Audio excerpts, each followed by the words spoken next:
Forrest Briggs is here from Forrest Briggs Photo Video. Welcome, glad you're here. Thank you, Margaret. Thanks for having me on. It can be a challenge to really capture the beauty of nature with a camera. What do you love about nature photography?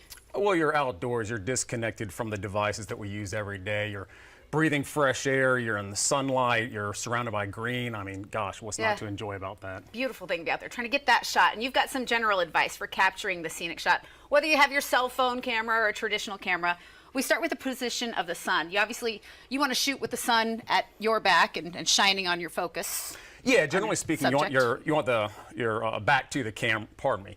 You want your back to the sun.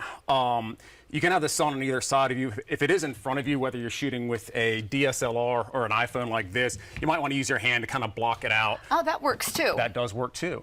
And that is actually a good surrogate for a lens hood. So this is what we use to block the sun on a DSLR. It works the same as a baseball visor. But yeah, with your iPhone camera, just use your hand to same block way you the would sun. shield your eyes, you shield your camera lens easy enough. And then there are reasons to hold a camera higher or lower than your subject, depending on what you're doing. But for the most part, you say be on the same level as the subject? Yeah, you want to be on the same level as your subject. It just adds interest. It adds an element of intrigue. And yeah, billions of photos around the world are taken from roughly 5'5" to 6'5", so it's a lot better to kind of get down on whatever your subject is, the same level. Okay, be there till you see it. And then you also want to make sure you're cleaning and maintaining your equipment, whether that's a phone or a real camera.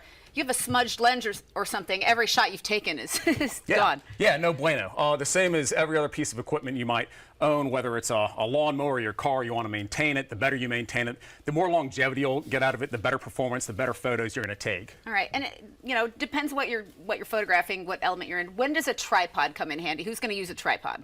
Yeah, so I use these for my professional work, but also if I'm outdoors shooting nature, this is great anytime you're using a slow shutter speed.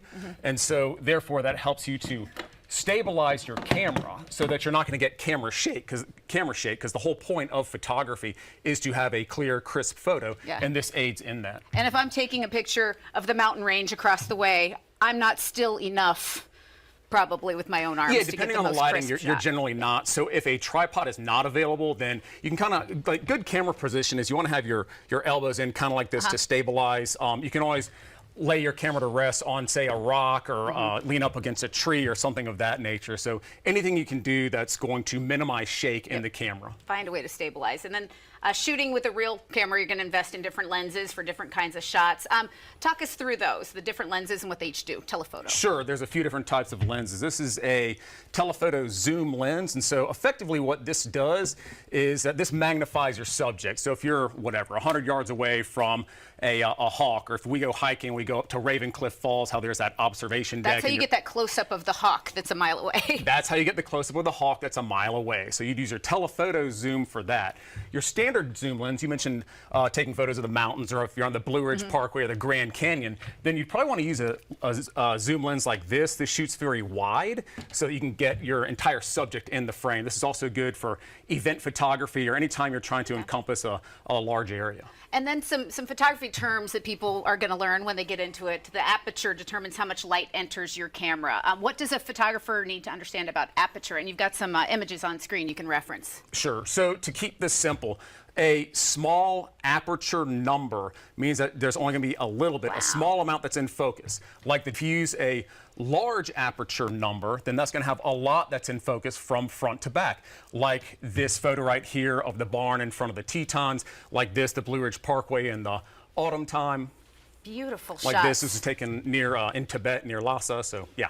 And that must be part of it for you. When you capture that image, some of these beautiful shots, that's what it's all about for you, this passion of being able to capture the right frame. Capture the right frame and then also be able to share that with people. That's half the enjoyment, if not more. And then we get to look at some other pictures that you submitted to us, shutter speed controls. It controls the light by length of time. So how does a faster or slower shutter speed impact your shot? All right, so once again, just to keep this as simple as possible, a fast shutter speed is going to freeze motion. Like if you're photographing a hummingbird and you want those wings just crystal clear. Or sporting event. Or sporting event, then you want to use very fast shutter speed.